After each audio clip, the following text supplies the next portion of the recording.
Good afternoon, everyone. My name is Toby James. I am the owner of Cats Cove Communications. I am your digital Main Street representative for the Perth and surrounding area this year, as of January 2022 at least. And I want to thank all of you for joining us today for a guide to storytelling in business, and specifically, we're going to go through storytelling in business. We're also going to touch on, obviously, the idea of video storytelling in business as well, because in today's world, we need to make sure that we are taking the idea of video very, very seriously. It's something that we want to address today. So let's get started, shall we? So our agenda for today, as I said, we want to talk about storytelling as a whole, because I understand that not everyone's always comfortable with the idea of putting themselves on video, and that's quite all right. So we want to talk about why storytelling is important, whether it's written, whether it's social media, whether it's one-on-one personal anecdotes. We're going to talk about what makes a great story, the key elements of great storytelling in that regard. We're going to talk about why we want to use video, and why I would encourage each and every one of you watching and listening to this to use video to tell your story.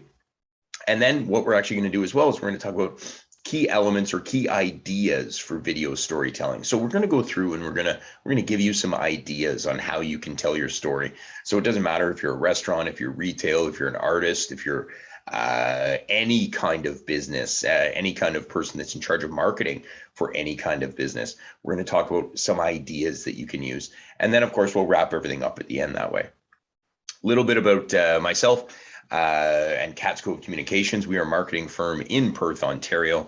We handle a great number of projects. The majority of what we end up doing is around the idea of web design, social media. We do a lot of copywriting. We do search engine optimization as well. So anything that helps your website get found online. And we do a lot of content creation. And content creation is really what we're talking about when we talk about storytelling, whether that's creating, pictures and videos and images and words that go on your social media. That's the idea of content creation. So why tell your story? A lot of the time, one of the questions that we have is, why do I need to tell my story? I have an array of products. I have an array of services. I have all of these things that I am super interested in selling. And I'd rather just tell people about the products and about what I have. Why do I need to tell my story? The short version is success with regards to telling your story will pay off in like potentially hundreds, if not thousands, of views on your social media or on your website, and increased brand recognition, and a lot more. So even if you have like a really small budget to get started with, visual storytelling options and telling your story in general is something that you can really use to boost your brand and your customer engagement levels. And the customer engagement level is a really, really important thing, because this quote is something that I really like from Philip Pullman. And as you can see, it says, after nourishment, shelter, and companionship, stories are the thing we need most in the world. Really, when you think about it, if you think about anytime you've seen people, whether family or friends, every conversation, every interaction we have is effectively storytelling. Storytelling connects us. It helps us make sense of the world. It helps us communicate our values and our beliefs. And a good story makes us think and feel in ways, and it speaks to us in ways that numbers, data, and frankly, ironically, as we're sitting here doing a webinar, things like presentation slides just can't do, right? Storytelling leads to connection is the short version. We connect with stories emotionally. People won't remember facts. They do remember stories. And if you are the kind of person that remembers facts, that's wonderful. But really what we're talking about when I say people don't remember facts, is the idea, and again, there have been studies done where what'll happen is at the beginning of an article or at the beginning of a presentation, I can give you all kinds of really interesting facts around storytelling. And you'll see it under sales on this slide. You see that 90% of our purchasing decisions are influenced by emotion.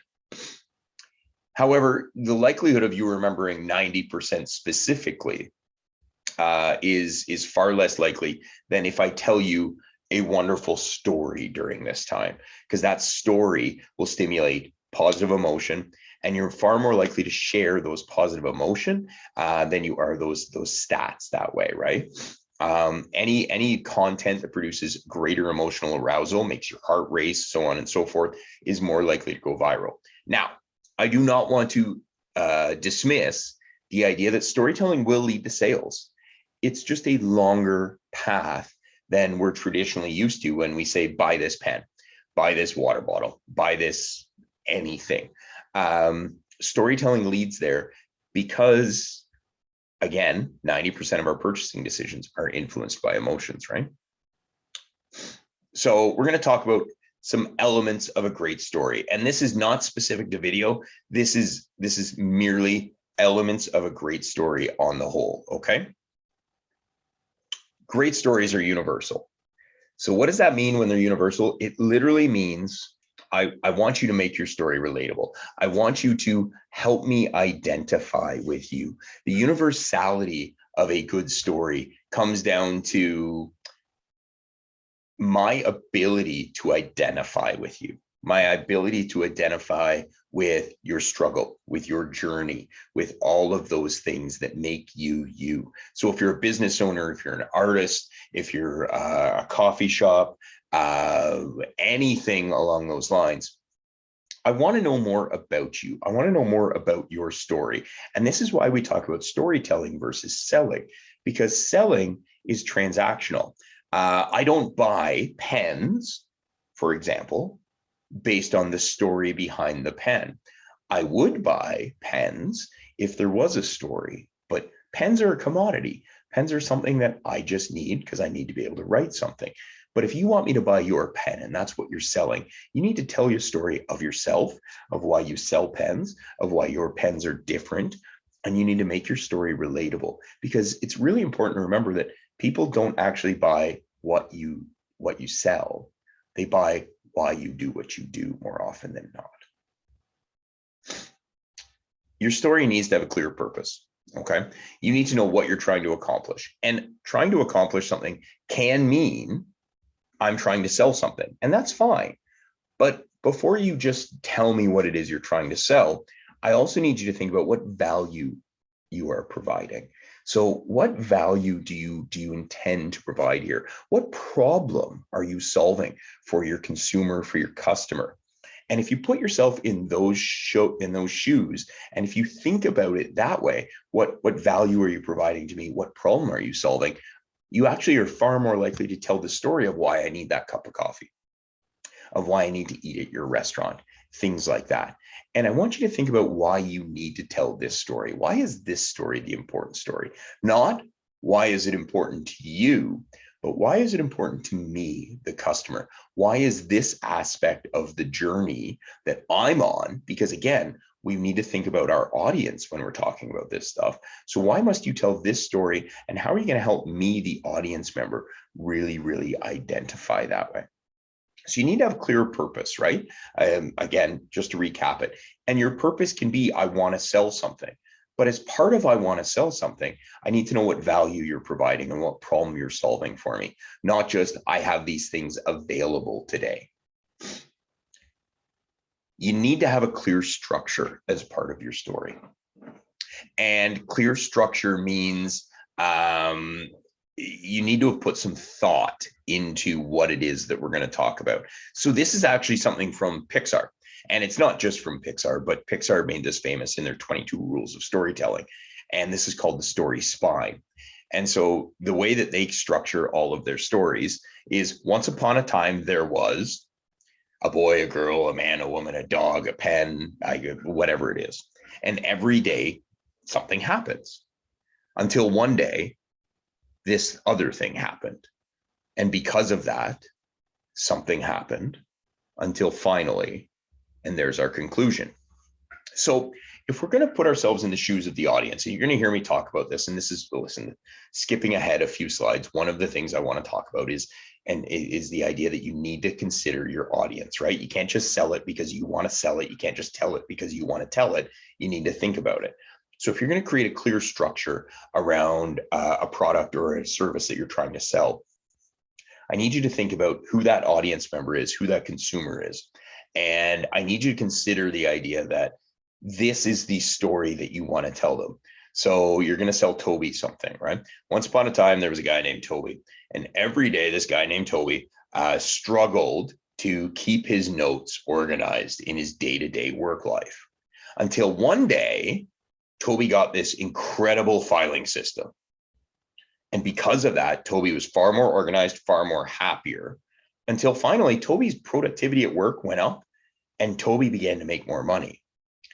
And that's a clear structure of a story. And you can literally structure it around your filing cabinet that you're selling me, or your filing system that you're selling me, your piece of software that you're selling me, whatever it is that's going to help me accomplish that. But that's the structure of the story. It's not just, I have this thing and it helps you. You literally need to go through and consider what my pain points are and what happens to me every day because I don't have the thing you have. And back to the idea of, this can be cups of coffee, this can be anything. All of those things, you need to think about how you're going to invoke that positive emotion for me and work backwards. You need to know what you're accomplishing at the end of your story. They actually say when you write a story, you write the ending first. Boy gets girl, right? Girl gets job, whatever it might be. They say write the ending first and work backwards. So at the end of the day, the end of your story is product gets sold. I get more followers on social media. More people come to my website. Whatever the end goal is, you need to remember that.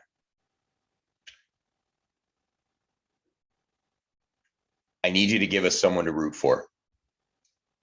This is a really, really key element of storytelling. And back to, we're building connection. I need you to give me somebody to root for. So when we're talking about storytelling, more often than not, we'll talk about the idea of telling stories of products and things like that, and that's fine. But I am far more interested in rooting for someone or something, right? Okay. You are that person. Okay. Realistically, you as the business owner, you as the person here, or the business owner, or your staff, or whomever, you are that person, because we root for people, not things, right? We become emotionally attached to people, not just to things. We want you to succeed. Underdog stories work. If you think about, again, if we talk about movies and we talk about stories as a whole, the most common underdog story that you can really think of is some version of every man, every woman, normal person is thrust into a situation where they are required to do something exceptional. And that's why we root for that person. Because again, if we go back, we think about all the connection that we have. We can see ourselves there. In the past couple of years, we as society have been thrust back home. We've been forced to deal with all kinds of different stuff due to a pandemic. And this COVID-19 pandemic has forced us to do exceptional things, to change the way we work, to change the way we do things. And there is a real story to this. So again, whatever your business might be, I need you to tell that story. And it doesn't need to be a sob story. That's not what we're talking about. But we are talking about, I need you to tell me where you're at and why I want you to succeed. Because great stories appeal to our emotions. And this is another very key element of storytelling. Great stories really do appeal to our emotions. It is not just an A to B journey. It is something that really kind of gets our heart racing, as we talked about. And so what I need you to do is I need you to be vulnerable and honest. I need you to tell me what your real world looks like. It's difficult because a lot of the times our real world is not something that we're always super proud of, right? We don't want to talk about why we're vulnerable and why, why we're struggling and things like that. But at the end of the day, most people don't believe that they're leading this exceptional life.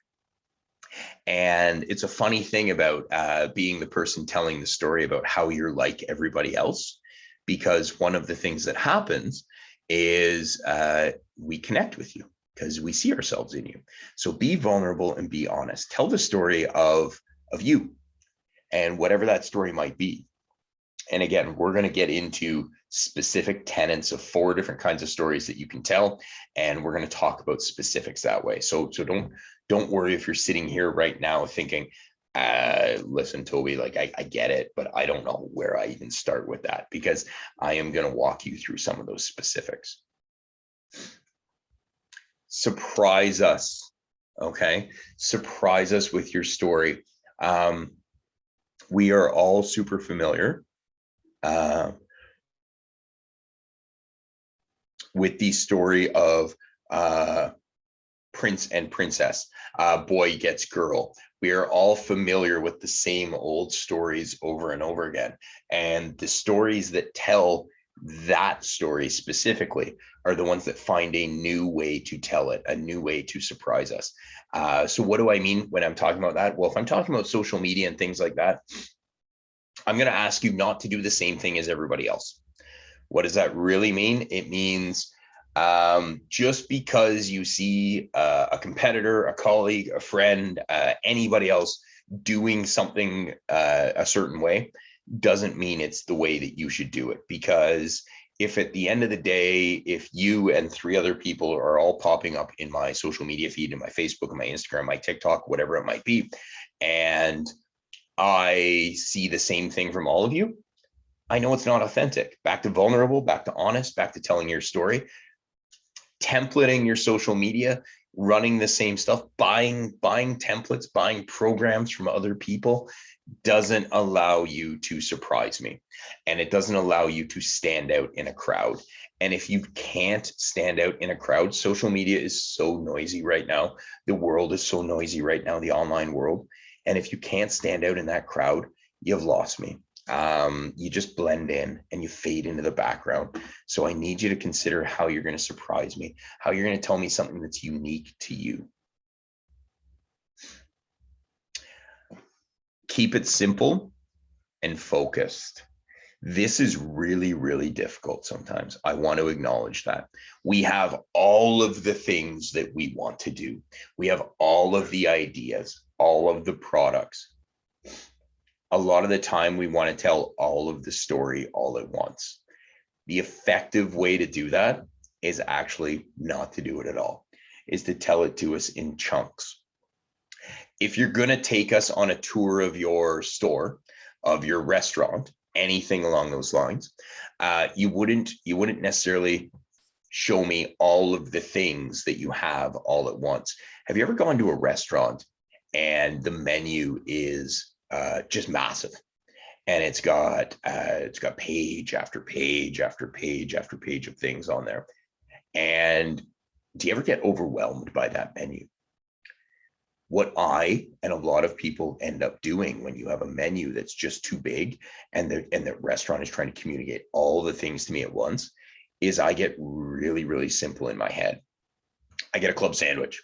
I get chicken fingers and fries. I get a hamburger. There might be all the other choices that are out there, and that's wonderful. But at the end of the day, I'm not interested in all of those things, because what they've done is they've told their story all at once to me. They've communicated far too many things. So what I actually want you to do is I want you to think about your story, and I want you to simplify it. I want you to really scale it back, really pare it down, and I want you to communicate it in bits and pieces.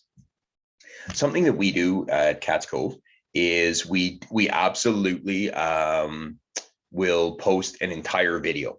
So you might find this webinar on our social media at some point in time where the entire video goes up.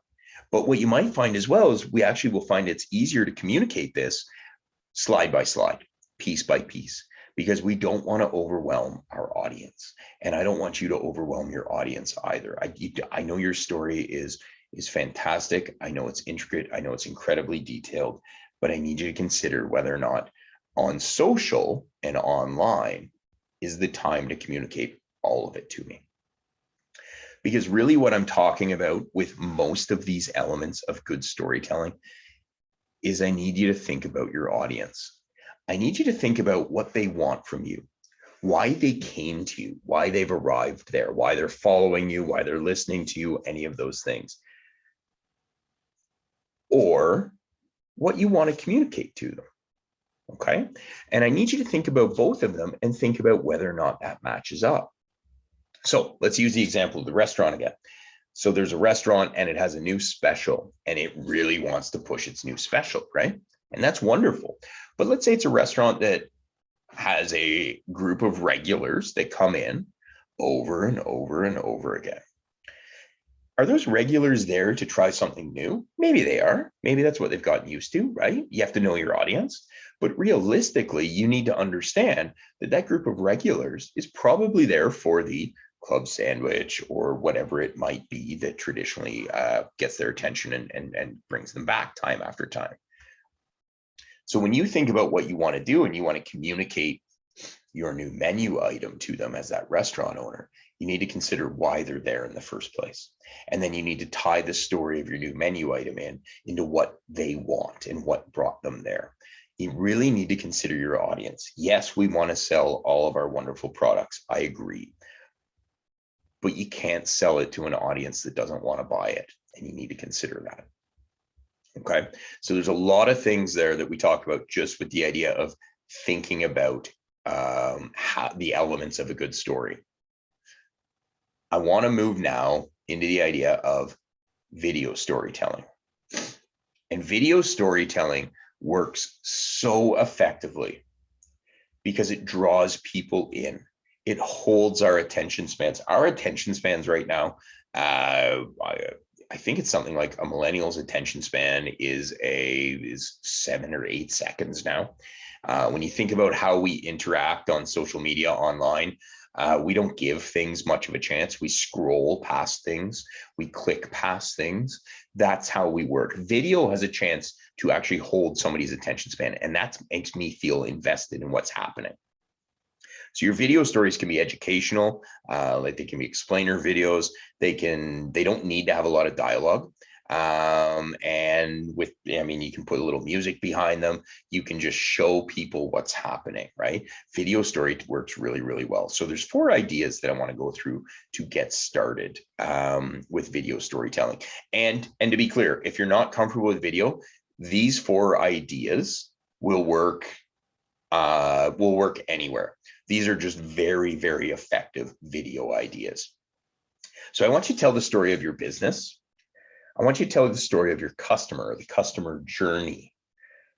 I want you to tell the story of your employees and your staff. And maybe you don't have employees and staff, and that's okay as well. But I want you to consider how you tell that story. And we're gonna go into some of the questions that you're gonna answer as you do this. Or I want you to tell the story of your product and what that looks like, right? So the story of your business. So if you were going to post something on social media, whether it be written word, whether it be video, whether it just be a collage of photos that you might use, these are the questions I want you to answer. And I want you to answer them in as best a narrative arc as you can. When did you start your business? What inspired you to start that business? What does your business do? What's the purpose of your business, right? Are you helping people? Are you there because are you back to the restaurant idea? Are you there because you have passion for food? What's the purpose of this business? Who helped you start your business? Who are the people that supported your business idea? Tell me about all the late night conversations you had with your partner, with your friends, with a coach, anybody like that. Was it your dream to start a business? Because a lot of us end up in business, not because we always, when I was 9 years old, I was going to be an entrepreneur. A lot of people end up starting that business because it just turned out it was something they were really good at. So tell me how you got there and what were the challenges that you faced on your way to success? Now, again, back to the idea of keep it simple. You don't have to tell this story as a 2-hour narrative. This is not a full feature film, right? You can do a video around each of these things. You can write a paragraph or a post around each of these things. And it's a great opportunity to use that to create more content. A lot of times what we do is we do put out 6 paragraphs that answer all of these questions, and we overwhelm the reader and the consumer in that case. And that's not something that we necessarily want to do, right? The idea of the customer journey. So a customer realizes that they have a specific need. At this point, he feels unhappy, for example, right? So in this narrative, right, I have a specific need, whatever it might be. He starts searching for a product that can satisfy this need. He tries different options, but he can't find a good solution. And at some point, the customer discovers that X product or X service, whatever it might be, meets his need perfectly. The customer is happy. He recommends other people to use this product. So if you think about using other people to tell their customer journeys for you, this is what we talk about when we talk about get reviews for your business, Google reviews, Facebook reviews, all those kinds of things. This is actually what we're discussing. This is what we're talking about, right? And that's what a review online is it's the customer journey. I struggled to find a good hairdresser for years until I found Sally, and Sally has taken care of me forever as a result, right? That's effectively what this customer journey is. So I want you to think about the journey that your customer might be on as they find you. What led them to you? Think about a really satisfied customer. What led them to you? How did this happen?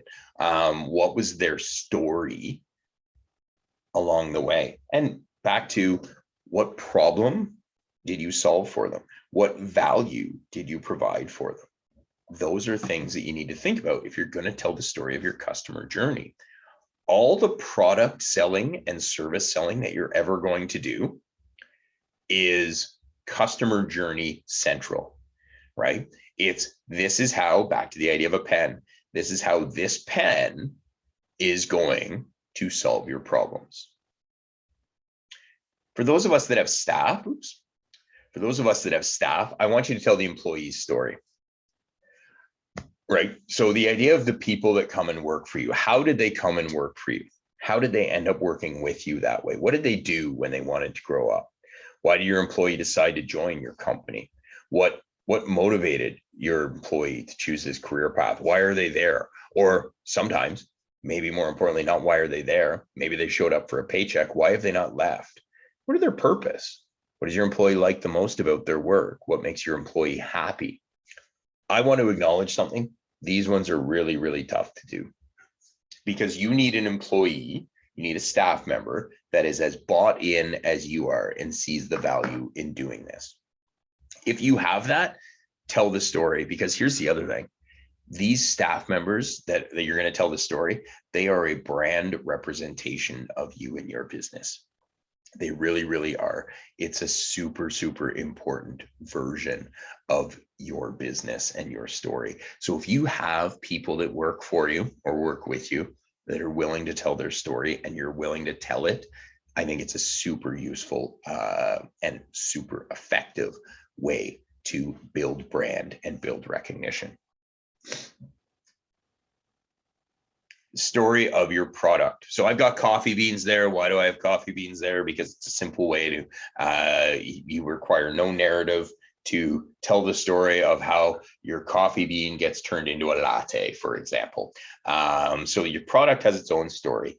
You want to know how it's manufactured, packed, and delivered. So really, when you think about packaging and you think about the move towards fair and free trade, organic, non-NGO items, all of these things are the story of product, right? We want to know how it's manufactured, how it's packed, how it's delivered. We are moving to a world where we make ethical decisions around things like this. And we want to know more about what we're buying, right? And so your customers want to know this stuff. And I understand, right?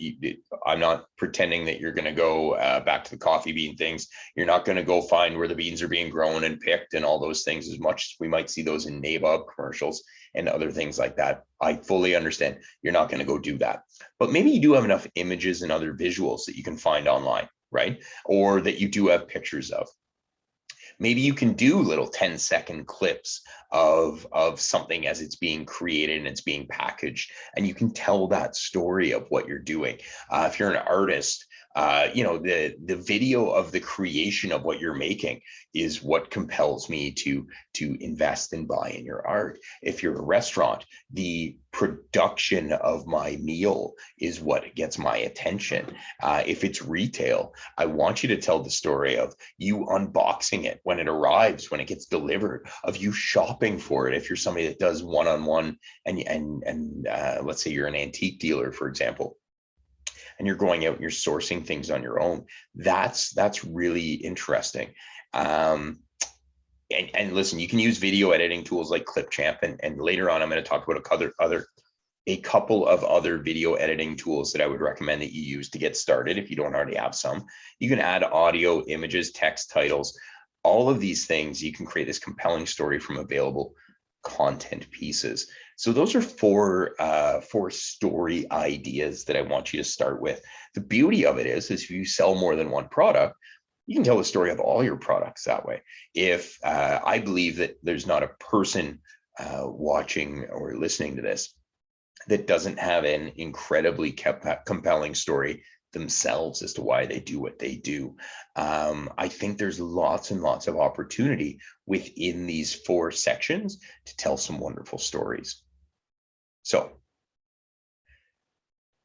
really simply, key elements of video storytelling. So there's three key elements of video storytelling. And again, these are key elements for lots of storytelling. They're not storytelling. However, these are key elements that I want to talk about here. So there's the hero, and the hero could be, as we just talked about, it can be you, it can be your customer, it can be your product, it can be your team, it can be any of these things. But who's the hero? Who am I focused on? Remember, we're going to go back to, I want someone to root for. So what am I rooting for in this scenario, right? And even if it is a product, explain to me why I'm rooting for said product. So who am I rooting for in this scenario? I want you to think about the narrative arc. So if we go back to the story spine from Pixar, right? Every day, once there was a somebody, and every day this happened until something else happened, and then this changed, and then we were done. We'll think of it differently in regards to exposition. So I'm going to introduce you to whatever my person or my product might be. And there's this rising action. There's this element of things become frantic or hurried, right? There's an idea that we're gonna quicken a heart rate a little bit, and as we quicken that heart rate, we're gonna get to this climax, this moment. And this moment, back to coffee beans, could be the idea of beans being ground, right? As it becomes coffee, it can be lots of different things. And then there's the resolution, and the resolution, I need you to remember, the resolution has more to do with how have you solved the problem. So again, back to narrative arc. How is this product solve the problem? How is it? It's a piece of art that now hangs on a wall somewhere. It's as simple as somebody being satisfied after eating a meal, right? The third element, of course, is emotional appeal. Know your audience and what they're looking for, and make sure your story resonates with the issue that they are trying to solve. So again, if we think about whatever it is, right? So we're going to talk about it as your product, and we're going to tell the story of your product, and the resolution in that narrative arc of your product's video is going to resonate with the issue that I was trying to solve as the consumer. So there's three little film editing tools here that I want to talk about. So there's three that I would recommend that you start with.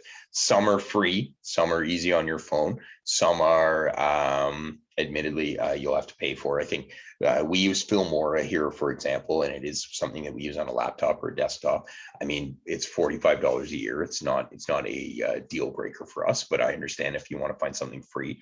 Adobe Rush is a little more limited, but you can do it on your phone. So if you're recording on your phone, it's a great opportunity. And Clipchamp's one that we already spoke a little bit about.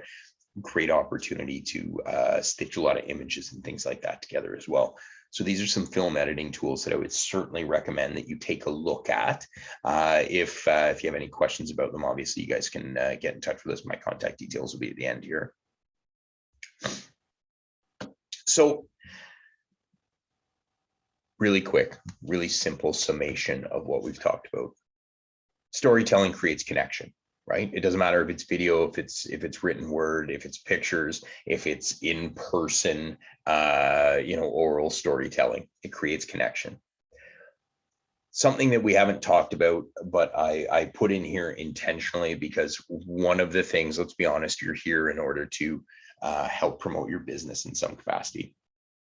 Video right now is boosted in social algorithms. Why is it boosted in social algorithms? It's boosted because people watch it more. If people watch it more, the algorithms keep it in feeds longer. So video becomes an easier way to get more views, to get more traction. And I want you to understand that. It doesn't mean it's the only way to do it. If you aren't comfortable with video, learn how to tell your story through pictures and written word. That's fine as well. It's completely an acceptable way to do it. And frankly, if it's something you are comfortable with, it will work better for you individually or as a business than it will you trying to put yourself in front of the camera and doing it that way. Finally, keep your audience in mind. There are far too many of us that sell what we want to sell rather than sell what our audience wants. We all know the feeling of having something pushed upon us. We all know the feeling of having somebody try and sell an item that we are not interested in.